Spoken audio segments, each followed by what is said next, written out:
Hi, everybody. We'll start with Tom Leach.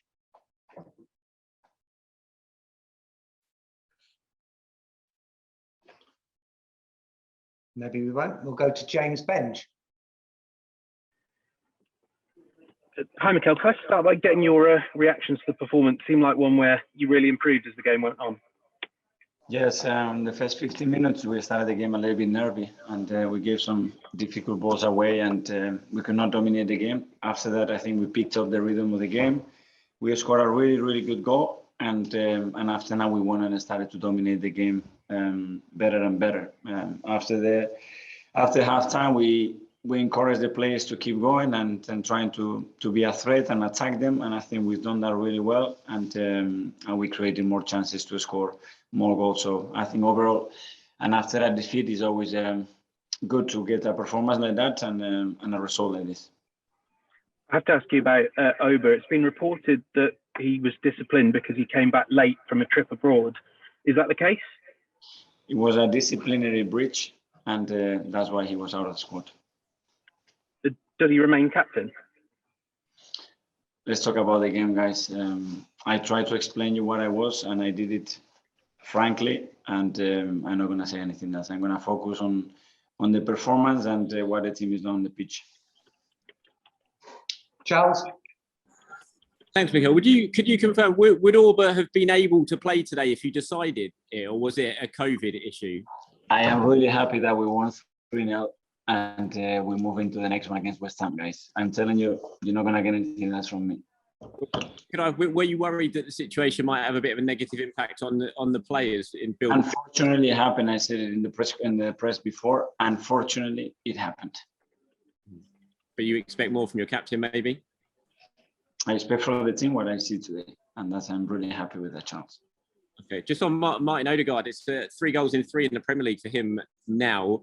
4 for the season. Would have been 5 had the incident with Aubameyang and Watford happened. I mean, is that what you want to see from your number 10 now? Those sort of numbers when it comes to goal scoring? Yeah, and he should have scored a hat-trick against Everton, and he's making the box much more, and now he understanding why we encourage him to do that, because then he's a match winner, and that's the difference between a really good player and a match winner, and we need more of those players on the pitch to win more games.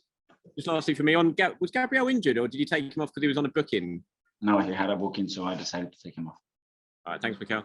Thank you. Duncan? Oh, Mikel, forgive me, but was Pierre at training yesterday? Because there's suggestions he wasn't at training.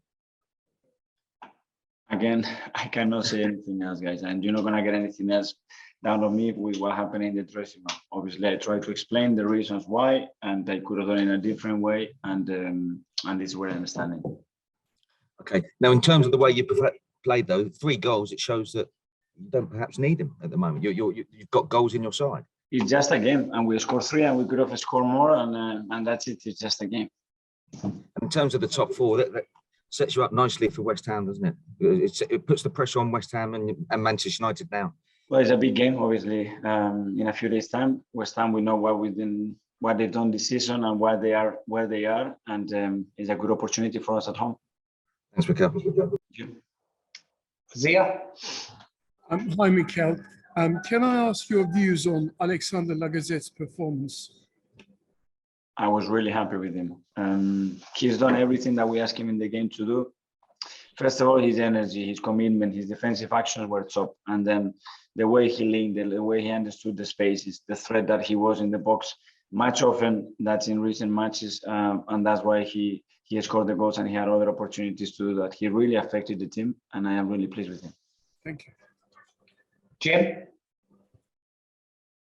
Hi, Mikel. Mikel, Southampton came out with the blocks flying in the first 15 or 16 minutes, and it took Lacazette's goal, maybe, do you feel, to settle you down a bit? Well, we needed that. As I said, we started a little bit nervy, and we could not break the press, and we give some dangerous balls away in zones that against them normally you get punished. We got away of that situation, and then the team showed a different level. The confidence started to grow. We started to play better and better, and we managed to dominate the game. Yeah, and you mentioned that domination of the game. That was really particular in the second half in terms of how you controlled that game and really never gave Southampton a sniff to maybe bring it back to 2-1. Yes, and that's what we have to do more often and more consistently, because those moments really is what we want to do and how we want to play. And but to do that, you have to have the right process first to arrive into the final third with that setup, and be a threat like we were today, and have the right intention to be vertical and to attack, to take risks, and be a threat in goal.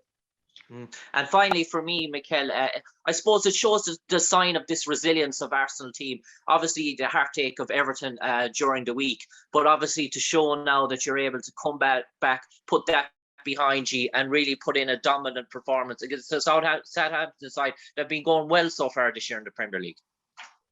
Yes, but it was down to the results, because we went to Manchester United and we played better than we played last year. And last year we won at Old Trafford, and this year we lost. And we went to Everton and we played better than last year.